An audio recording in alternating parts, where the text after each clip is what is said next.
ఆ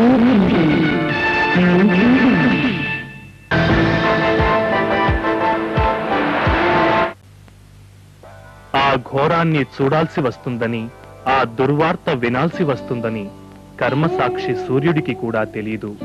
అందుకే రోజులాగే తెల్లవారింది. అప్పుడు తెలిసింది, అంతకు ముందే వెళ్లిపోయిన కాళరాత్రి వెడుతూ వెడుతూ తెలుగన్న రామన్నను ఈ లోకం నుంచి తీసుకుపోయిందని. తాను అస్తమించి ఆ రాత్రికి చోటిచ్చినందుకు దినకరుడు దిగులు పడ్డాడు, పశ్చాత్తాపంతో కృంగిపోయాడు. తెలుగు నేల పొగిలి పొగిలి ఏడ్చింది.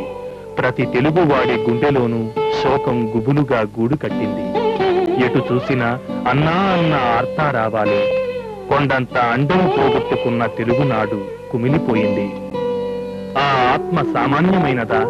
జీవితాంతం తెలుగు ప్రజలంతటినీ తన ప్రతి భావాణువులోనూ తాదాత్మ్యం చేసుకుంది.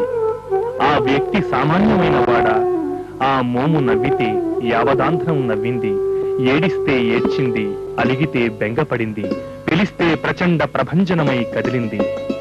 ఆంధ్రావనికి ఆత్మగా భాసిల్లిన ఆ మహా చైతన్యం తెలుగు సీమను నిర్జీవం చేసి దిగంతాలకు వెళ్లిపోయింది. నా తెలుగు తల్లి అంటూ తన అస్తిత్వం కోసం తల్లడిల్లిపోయిన ప్రియ పుత్రుణ్ణి పోగొట్టుకున్నందుకు తెలుగు తల్లి పుత్ర శోకంతో కుమిలిపోయింది. తెలుగు జాతి నిస్తేజమైంది. అన్నిటికీ అతీతంగా అభిమానం కరిగి కన్నీరైంది. పల్లెలు పట్నాలు అన్నింటి నిండా నిండిన అన్నపై అభిమానం అశేష ప్రజావాహినిగా తరలివచ్చి అశ్రునివాళి అర్పించింది.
यदा यदा हि धर्मस्य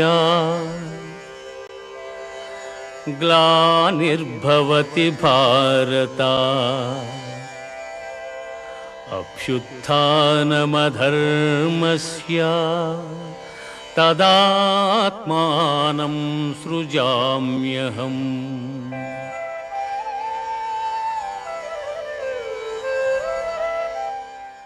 నందమూరి తారక రాముడు అనంతానంత సంచలన ప్రకంపనాలను తనతో తీసుకుని వెళ్లిపోయాడు.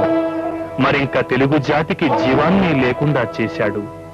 మళ్లీ ఎప్పటికో ఏ శతాబ్దానికో ఆ ఆత్మ తిరిగి ఆంధ్రావనిని పులకింపచేసేది, ప్రజల మానసాలను ప్రఫుల్లం చేసేది. అంతవరకు అన్నా అన్న పిలుపును జాగ్రత్త చేసుకుంటూ మళ్లీ ఎప్పుడొస్తాడా అని అనంత లోకాల మార్గాల వైపు దృష్టి సారిస్తూ ఓ యుగాంతం వరకు తెలుగు జాతి ఎదురు తెన్నులు చూస్తుంది.